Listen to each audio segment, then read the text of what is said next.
What's up, everyone? Welcome back to another review, and this time we're taking a look at the 80s cult classic slasher, The Burning, directed by Tony Maylam, co-written by the Weinstein brothers, Bob and Harvey. So, The Burning tells the story of this camp caretaker known as Cropsy, who was horribly burned in a prank gone wrong. Years later, he returns to a camp that was nearby the incident where he was supposedly killed, and he goes on a killing rampage. The story of The Burning is loosely inspired by the urban legend of Cropsy, who was a real life caretaker, and that urban legend changes from story to story. So yeah, that's the overall gist of The Burning. Let's make this review as short and sweet as possible. Overall, I think The Burning is a very entertaining horror slasher movie. Now, I've been wanting to see this movie for an extremely long time. I think ever since I was 12 years old, and I just never got around to it. Well, 22 years later, better late than never.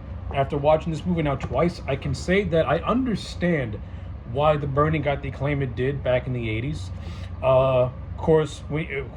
Being a big slasher fan and being a real big fan of Friday the 13th, I understand that The Burning was written before the first Friday the 13th movie, but you also got to remember that Fridays 1 and 2 had came out before The Burning. So, yeah, when you compare The Burning to the first two Friday the 13th movies, it does take a lot of inspiration from those two movies. Hell, you can say that it blatantly rips off those movies.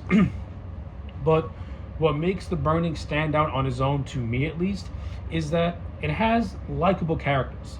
It has characters that are, they're not the greatest written characters, they're not the most fully formed characters, but they're characters that you can latch onto, as opposed to Friday the 13th, where aside from maybe one or two, they're mostly disposable.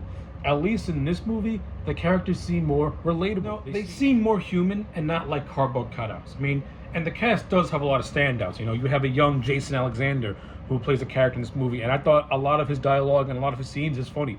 I've always thought Jason Alexander to be a funny guy, and that's no exception in this movie. But seeing the early stages of Jason Alexander and what he's going to form into as the decades as you go on to the 90s with Seinfeld and stuff like that, it is cool to see. You have the character of Alfred, who is like this petrified teenager who, he to everyone else he's a weirdo and a creeper, but he's really just like this introverted kid who is just very shy and has no friends. You can relate to Alfred, like he's innocent in a way. You got the character of Todd, who is a camp counselor. He more or less tries to wrangle everyone and keep everyone together. The big twist at the end of the movie, I mean, it's not really a twist if you can see it coming, was that it was actually Todd who was there the night Cropsy was burned alive. A very young version of himself was there.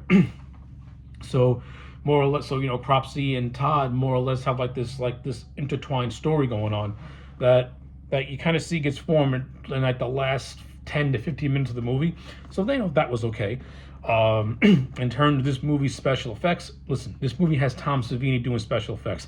If you watched the first Friday the 13th movie, and if you watch Dawn of the Dead, it's Tom Savini. His special effects are absolutely fantastic.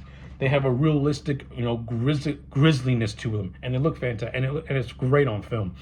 The look of Cropsy, like the burn makeup, that is gnarly. It looks gnarly. It looks grotesque. It looks like this guy should have just said, kill me now because I can't live like this. The burn makeup on Cropsy looks absolutely disgusting. But I like how Tony Maylam doesn't flat out show his face throughout the course of the movie. You see glimpses of like an arm and stuff like that, and you really get a good idea as to how just gnarly jammed up this man might look when you get a full reveal, which you do at the end, and it looks fantastic. Tom Savini strikes, and he strikes hard. Now, in terms of this movie's kills and how it handles the kills, believe it or not, The Burning is not really a movie that has a lot of kills in it. It's mostly just characters doing stuff and character development and just making these characters likable as possible. So that way, when they do get off, you've had some emotional attachment to them. And again, even though these characters do have the archetypes, and you can see who's going to die from a mile away, the acting is decent enough where you can care about them just enough to have a little compassion when they get off on screen. But again, aside from some of the kills, with the exception of the canoe scene, a lot of the kills are very just they're tame. They're nothing really all that spectacular. The first kill is really Cropsy stabbing some hooker in her apartment, and then he kills a couple of teenagers with shears in the woods, and that's basically it. But the real gem of this movie, the real standout set piece of this movie, is the infamous canoe scene in which Cropsey takes out 5 kids in one fell swoop, and it's absolutely gnarly. The makeup is absolutely well done. He cuts off a kid's fingers. He stabs someone in the throat. He slices the girl's forehead. You know, it's it's grossly barbaric, and it looks fantastic. And again, it is the highlight of this entire movie. It's the most famous scene in this whole movie is the canoe scene. If you haven't seen this movie, just look up the canoe scene, and you'll see why. That is so damn good. But yeah, aside from that, no, this is mostly a very tame movie in terms of the killing. Again, this movie follows the tropes of our Friday the 13th movie, so you're gonna get the nudity, you're gonna get the cute girls, you're gonna get the guys who are horn dogging all these girls. So you know that goes with the territory when it comes to a summer slasher movie. You get those archetypal tropes, and it is what it is. It works for the genre because that's what the genre was built on, more or less, and it's entertaining to see. It's entertaining to see. The actor who plays Cropsey as a whole, I thought did a good job. He has a good, like I said, the burn makeup has a good menace to him, and that's about it. Like Cropsey's more like a lingering presence in the woods, not a fully formed character. Yeah, you have his backstory and stuff like that about him, how he was just an evil, just sadistic dude before he got burned, and he got what was coming to him. And since he's now all mangled up, he takes his revenge on. He takes his vengeance because, you know, hey, listen, because I look all fucked up, now you're gonna be all fucked up. It is what it is. It's bare bones. He's not as Cropsey is not as complex as Pamela Voorhees. We'll leave it at that. In terms of this movie's direction and production value, it looks great. I like the look of the summer camp. I think it's Camp Blackstone or something like that. You know, has the look and feel of a summer camp because I think it was shot on a real summer camp, which lends to the credibility factor. Tony Maylam as a director, it was fine. You know, you can tell he took a lot of his cues from Sean Cunningham and Steve Miner in terms of his directing, in terms of the directing style. This is a very slow-paced and slow burn of a movie. In some instances, when you're watching The Burning, you're going to be like, can we like speed up a little bit? But if you're one of those guys if you're one of those people who wants to like get a full experience of the world that we're being invested in and the characters that inhabit this world, get to know them more and stuff like that, then the slow burnness of this movie is not going to really bother you. It's really give and take. It's all on how you view it. But this movie does have a slow burn to them, and it's really based on the viewer as to whether or not you're gonna like or hate these characters or like this movie in general. But for what Tony Maylam was trying to convey, I thought he did a good job. The cinematography looks really, really good. Again, it takes a lot of its cues from the Friday the 13th movies. You know, it's really hard not to compare this movie to the Friday the 13th because the first 2 Friday the 13th movies really set the slasher boom, and The Burning really was born out of that.